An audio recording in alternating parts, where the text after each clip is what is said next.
There's a medical lab test that I would have banned if I had the power to, and I'll tell you why. So about 6 months ago, a woman came in to see me, and I greeted her, asked her how she was doing, and asked what the problem was, and she handed me a lab result. I looked at the lab result. It was a Widal test. And I told her, okay, what do you want me to do with this result? And she told me she wanted me to give her malaria and typhoid drug. Now, this is very common, so I wasn't surprised. So I tried to do what I do with other of my patients, which is to educate her.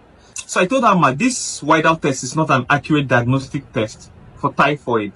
I explained to her that the test at best would serve as a screening test, and that what the test would do, if I was to explain in layman terms, was to show the footprint of the bacteria that causes typhoid. And that just because you see my footprints does not mean that I'm there. I could have come here and gone and you saw my footprints, but that doesn't mean that I'm there. That the best test for diagnosing typhoid was a blood culture test.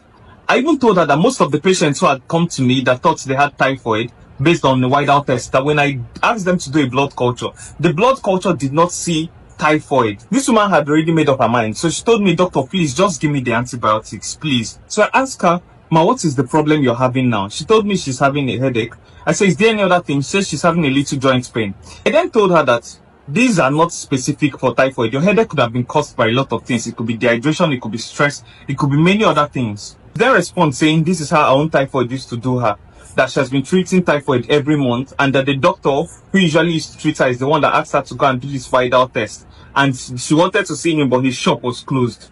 When she said shop, something triggered me in my head, because doctors will not stay in a shop. So I asked her, which doctor is that?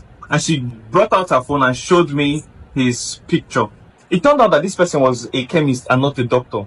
And this particular person has met me before for health concerns. She valued his own opinion more than mine because he was older than me. I told her, ma, every single time you have this type of headache and you go there, they give you an anti-malaria, they give you an antibiotic for the proposed typhoid, and they give you paracetamol. Now, it is possible that it was only that paracetamol that solved the headache that you were having, but you have now taken an antibiotic that you didn't need. And this is one of the causes of antibiotic resistance.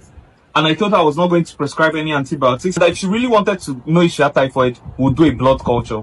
This woman stood up, got angry, and left. I didn't see her again. Now, fast forward to this December, this woman fell really sick and was taken to the hospital. A diagnosis of sepsis was made. For those who don't know what sepsis is a serious complication of a bacterial infection in the blood. When they did a blood culture, it turned out that the bacteria responsible for that was resistant to multiple antibiotics. Now, for people who don't know this, I don't think there's anything more scary to a doctor than seeing a culture result that comes out with multiple drug-resistant bacteria. Many people are scared of